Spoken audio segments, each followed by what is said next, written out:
আর মাত্র হাতে গোনা 4 দিন বাকি, আর চন্দননগরের সমস্ত বারোয়ারি পুজো মণ্ডপগুলো সেজে উঠছে এইভাবে ধীরে ধীরে। আদি মায়ের কাছে এসে দেখলাম মাও অনেকটাই তৈরি হয়ে গেছেন। সামনের রবিবার মাকে গয়না পরানো হবে, পারলে শেয়ার করব।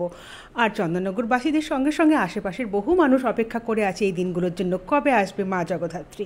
সন্ধেবেলায় বেরিয়েছিলাম তোমাদের সঙ্গে শেয়ার করব যে চন্দননগর মাত্র আর 4টে দিন বাকি মা জগদ্ধাত্রী আসার অপেক্ষায় কিভাবে সেজে উঠছে সেটা তোমাদেরকে দেখাবো বলে। দেখো, প্রত্যেকটা পুজো মণ্ডপ বারোয়ারি কিন্তু রাস্তাঘাট আলো দিয়ে সাজবে বলে একদম প্রিপেয়ার।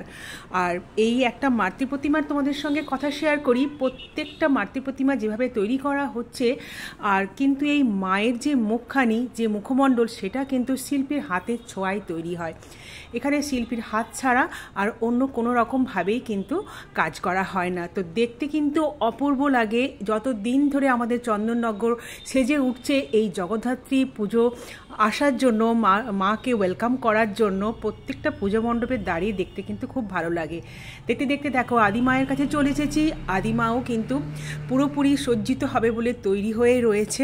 এখনও অনেক কিছু বাকি আছে। মাকে গয়না পরানোর একটা দিন ধার্য করা হচ্ছে, সেদিন যদি আসতে পারি তোমাদের সঙ্গে সেটাও শেয়ার করব।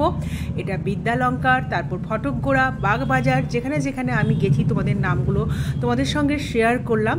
আর চলে এসেছি ঘুরতে ঘুরতে। দেখো একটা মানে যেহেতু সামনেই কালী পুজো, তো কিছু লাইটস কিনবো বলে লাইটের একটা দোকানে, সেখানে এসে দেখলাম যে চন্দননগরের আলো কত বিখ্যাত, সেটা একটা পেপারের কাটিং কিন্তু দোকানে লাগানো আছে। তো এখান থেকে কিছু প্রদীপ, তারপর লাইট বাড়িতে সাজাবো বলে এখান থেকে কিনে নিয়ে চলে এলাম সোজা আমাদের পাড়া ফটকগোড়া। ফটকগোড়াতেও কিন্তু মাতৃ প্রতিমা একদম সুন্দর করে তৈরি হচ্ছে এবং অলমোস্ট কিন্তু শেষের দিকে।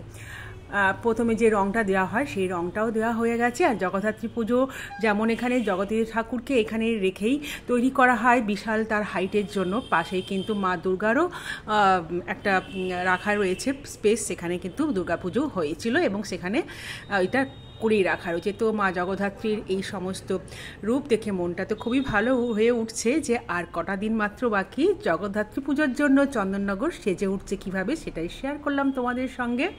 পারলে তোমরা এসো, যারা চন্দননগরে থাকো তারা খুব ভালো করে এনজয় করো। ভালো থেকো, দেখা হবে চলো এরকম আরও ছোট ছোট মিনি ব্লগে।